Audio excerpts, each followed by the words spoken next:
Dive into the fun world of letters with Sparkle Denae's ABC Word Chase and Coloring Book. Looking for an exciting and educational way to help your little ones explore their ABCs? Look no further. This engaging book not only allows your child to practice tracing the alphabet, but also includes tracing words and coloring fun pictures in between. It's kid-friendly, kid-approved, and the perfect blend of learning and creativity.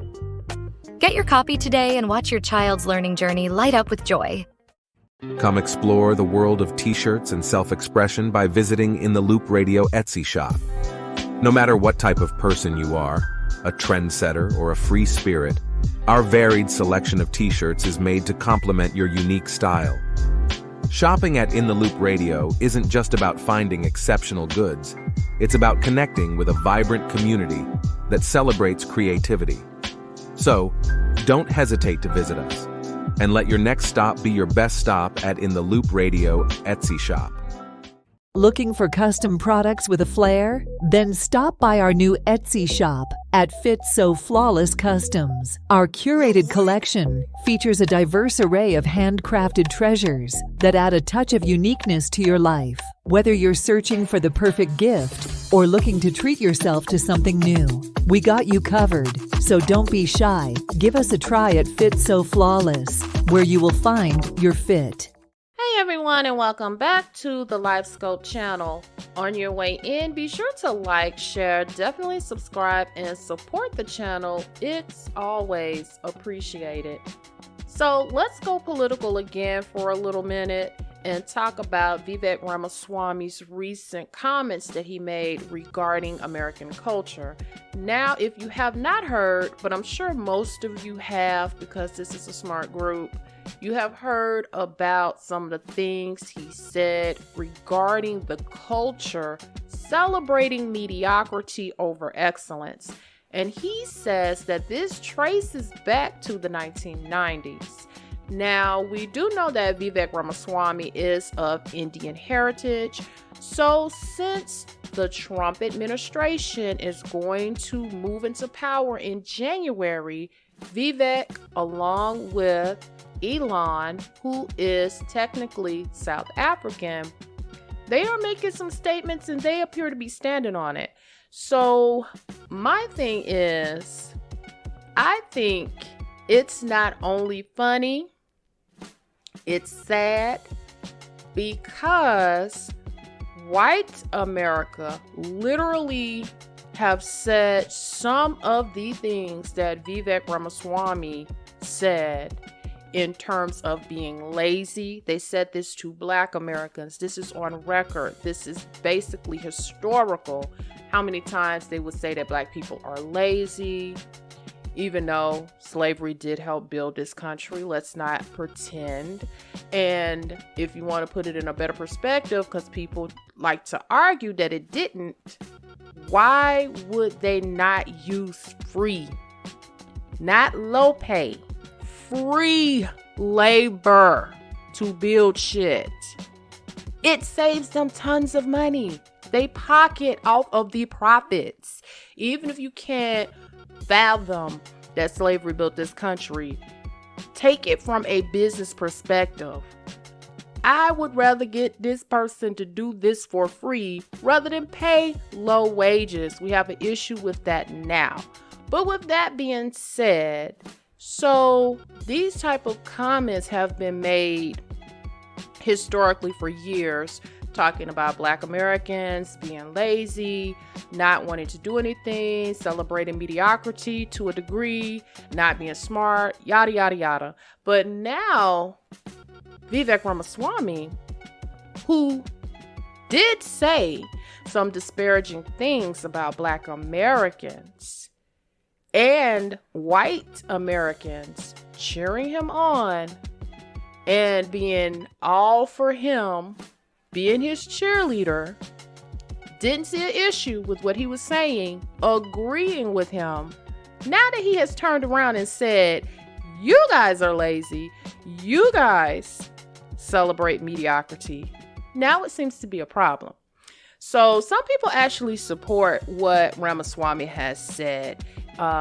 If you have seen some of the comments, particularly on the X platform, people have somewhat cheered him on, and they have also started to make disparaging comments regarding mainly white people from what I saw. And this is just people from all types of backgrounds that I saw that was doing this. And I just found that to be very interesting, because white people have no problem spewing the N-word and calling other people the N-word as if it's going out of style. But yet you have this person of Indian heritage, whether they were born here or not, is stating to you in your face who is actually going to be a part of the administration that will take power in January, telling you you're lazy. And I don't really hear a whole lot. Maybe I haven't seen it yet, but I don't hear a whole lot of backlash, a whole lot of that you will have for a Black American. So basically what I'm saying is white America has a hard on for anything disparaging, anything that is just gut wrenching to Black Americans, or anything that's going to harm them at the expense of their own ethnic group. So at this point, is it safe to assume that Vivek Ramaswamy played white Americans? He used the racism that most white Americans have against Black people. He turned it around and used that exact racism or racist views, ideology on white Americans. And it's up under the guise of Americans.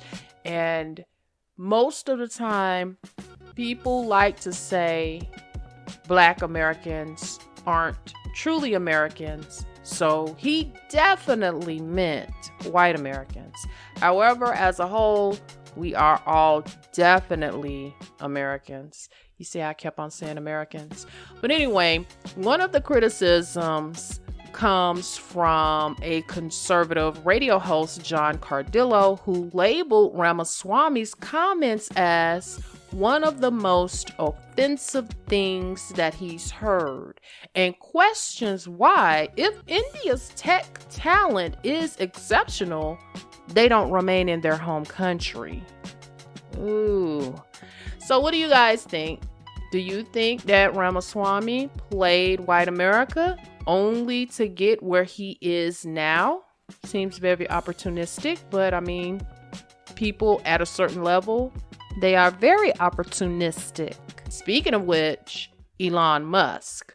So Elon Musk has recently faced criticism as well from some conservative circles for his staunch defense of the H-1B visa programs, which permits U.S. companies to employ foreign workers in specialized fields. Musk, an immigrant who benefited from the H-1B visa himself, argues that this program is essential for attracting top-tier talent necessary for maintaining America's competitive edge, particularly against global rivals like China.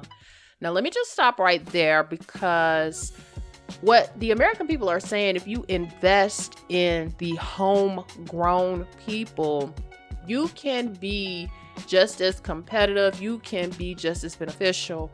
However, Americans do have a work-life balance. They're not, for the most part, going to put in 70, 80 hours a week like that. Now, some will and some have.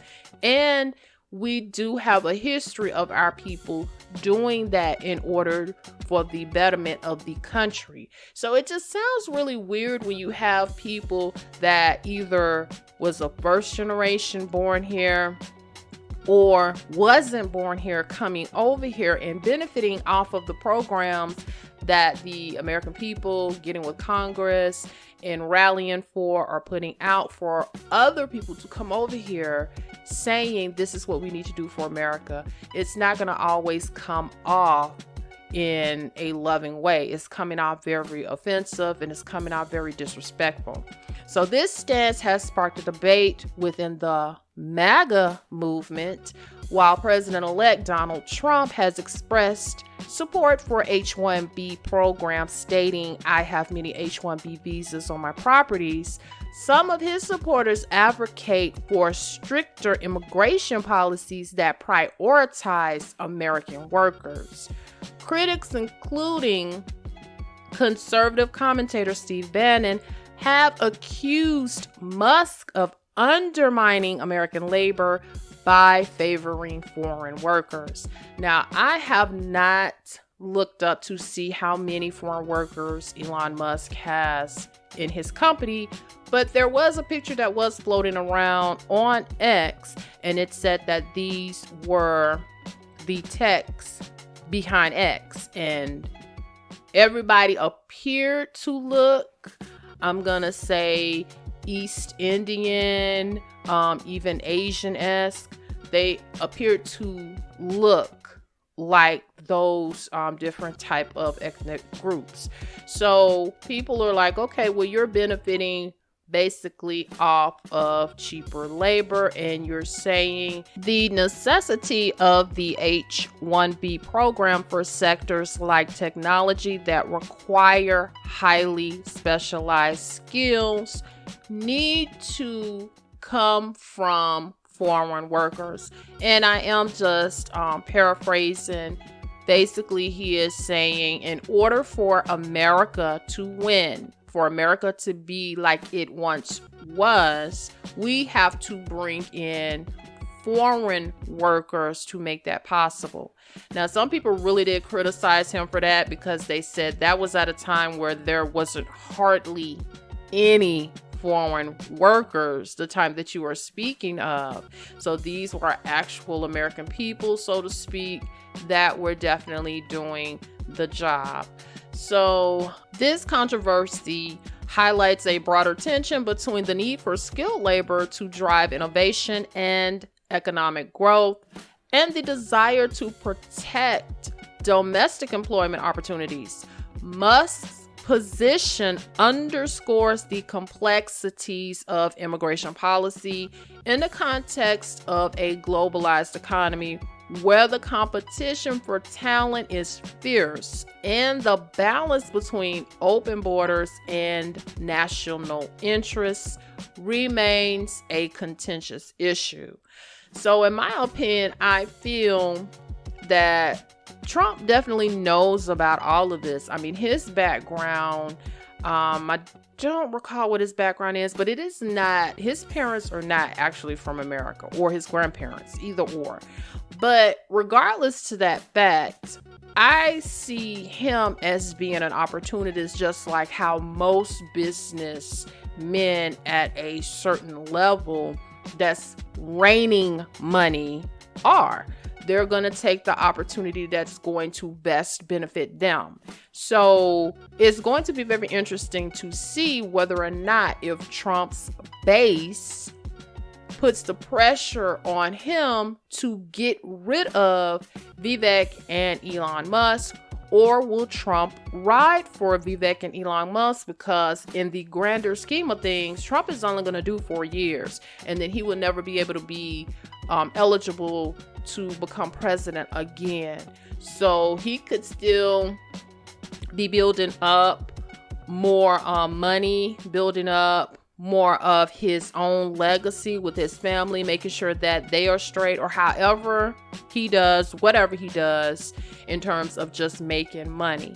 Anyway, let me know what you think. Don't forget to like, share, and subscribe. And until next time, bye.